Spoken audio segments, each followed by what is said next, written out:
It's always the same story. After the warranties expire, the spells just stop working. Phorexes are not renowned for their narrative prowess.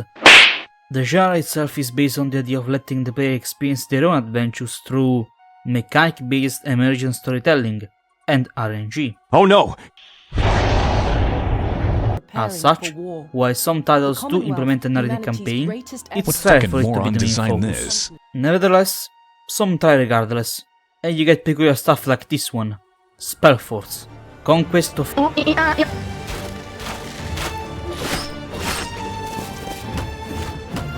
fuck out of my sight before I demolish you.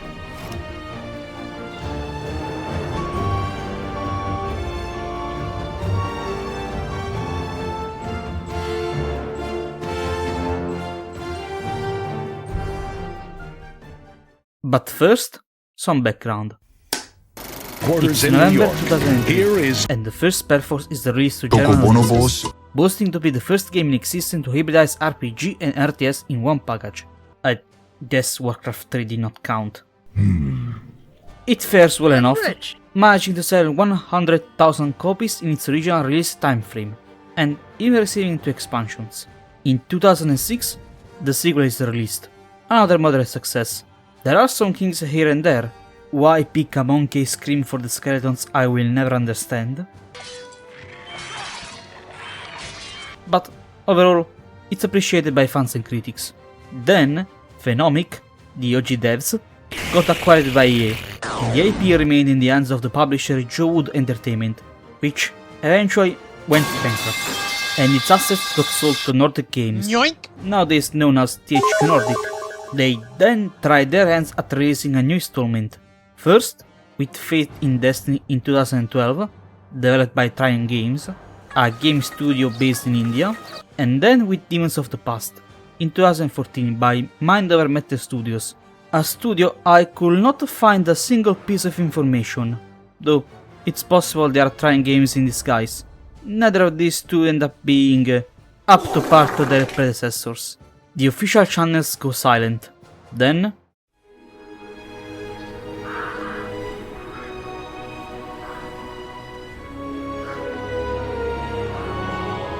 a new installment, developed by Grimlore Games and set to release in December 2017. The Spellforce fans rejoice. The release comes, and it's rough. There are some bugs to fix, and considering its release right before the Christmas break, it was simply not going to be fixed soon. But eventually the fixes do come in, and aside from remarks by fans regarding lore inaccuracies, the game is another moderate success, prompting THQ Nordic to greenlit 2 more expansions, the last one being Fallen God released on November 2020.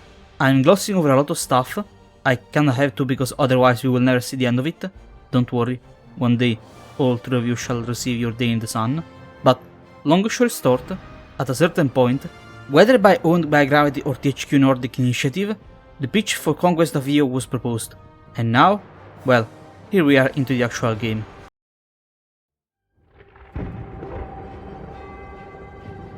At the first glance, it doesn't look that much different from other Fantasy 4X games. You have your capital, in this case the tower, your minions roaming the map extorting collecting resources from the local folks, and the domain area that expands according to your outposts, lodges in this case. But already differences arise.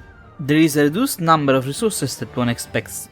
There is the obvious goal to buy stuff and pay your troops, mana to cast spells and maintain magical creatures so that they don't fizzle out of existence, spell mastery which increases the number of spells that you can cast in a turn, research to research spells, and the fire, which is not an intrinsic resource unto itself, but one that can be converted into the former 3 elements, which makes it the most versatile and coveted.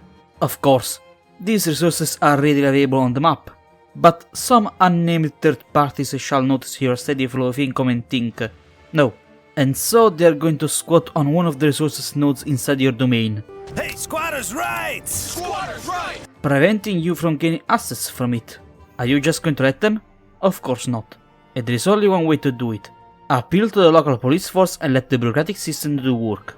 Or a healthy dose of gratuitous violence. That works too.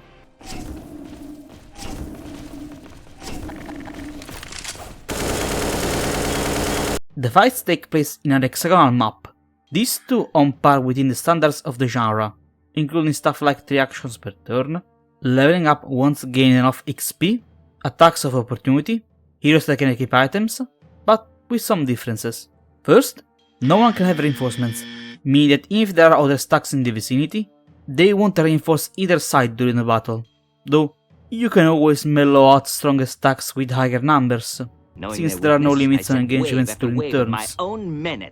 Second, all units have access to the player's inventory, which means that throwing whatever is currently present in your stash is a valuable strategy. But Skeleton, I hear you say, wouldn't having access to the inventory be ultimately ineffectual? After all, the player can only get new items by buying them, right? Not necessarily, for one of the playable mage classes is specialized into concocting potions and whatnot to help your minions in battle. Speaking of which,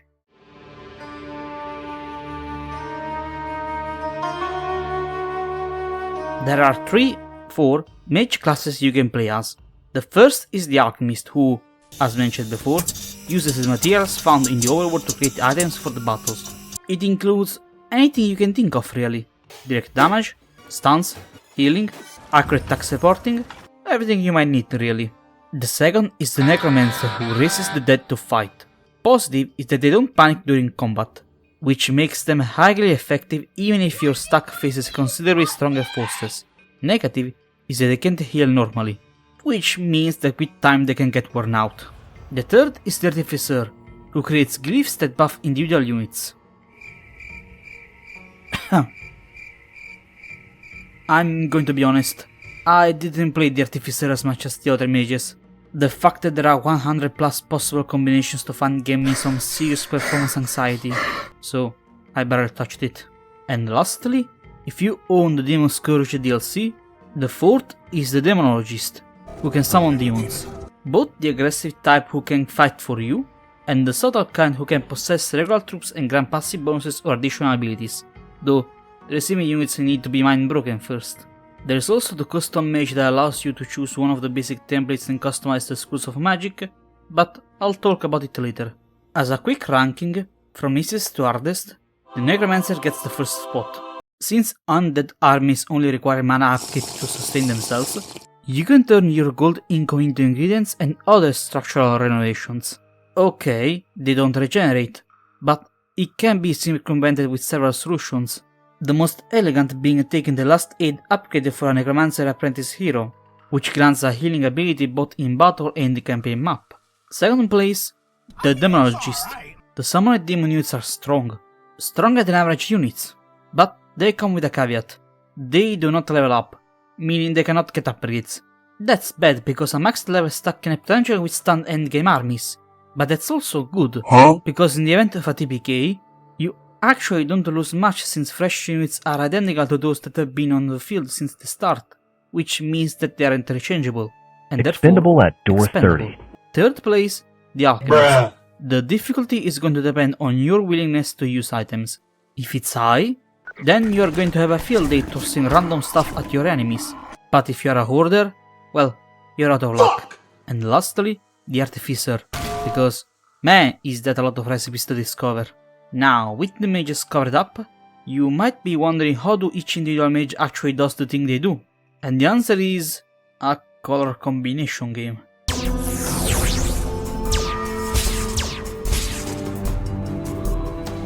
So, you have an X number of available slots.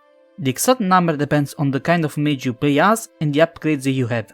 In these slots you can put ingredients to fill up 3.5 dots bars, and depending on how much stuff you put in them, you are going to get a different reward.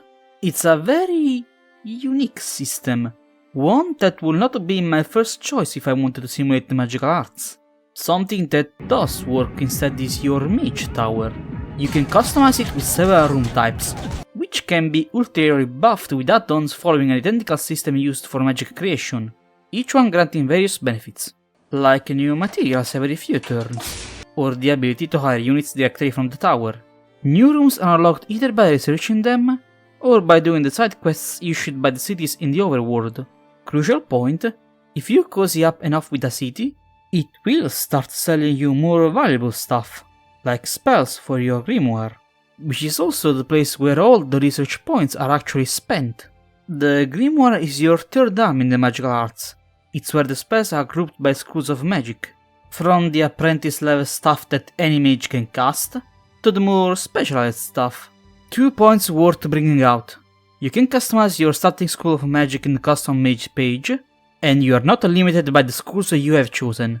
With enough retrieved pages, you could potentially cast any spell from any school by the end of a campaign. The range of spells goes from minor debuffs to more serious stuff, which is useful because there are those who wish to toss a wrench in your plans and are going to make sure to be a thorn in your side. Build a better world, then blow it up with science. Your opponents are divided into 2 categories: the unallied creeps, mentioned before, and the rival mages. The creeps are going to be just a nuisance, and they are never going to take on your tower directly, but they are going to attack your stacks and, as mentioned before, occupy your resource nodes, blocking any income. The rival mages are the real threat.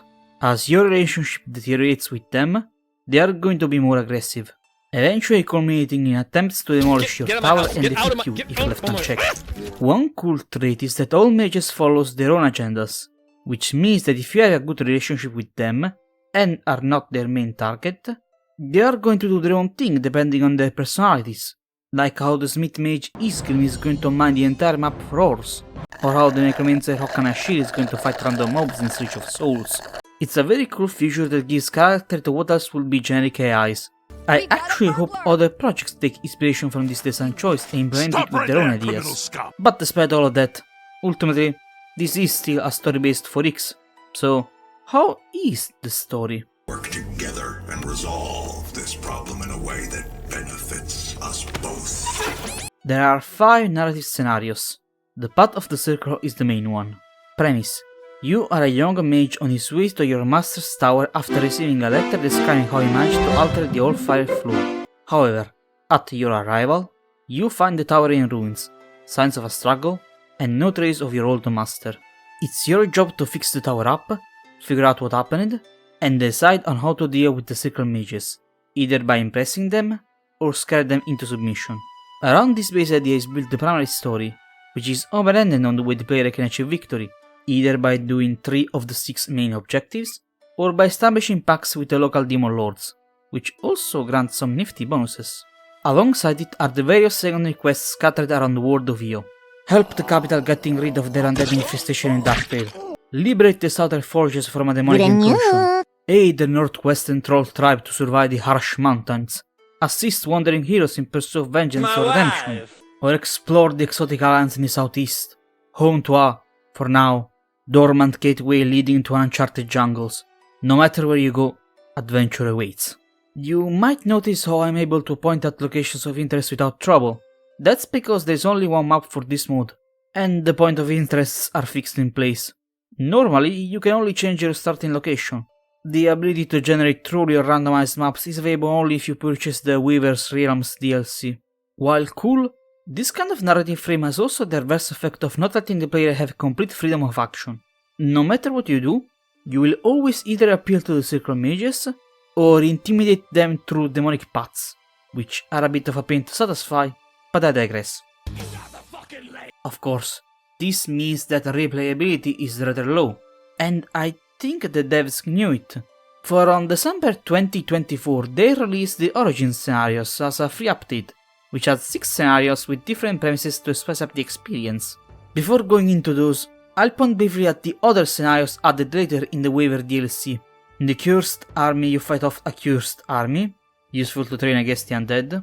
In Wizards of Might and Magic, you fight off against another mage, useful for training and creating counter strategies.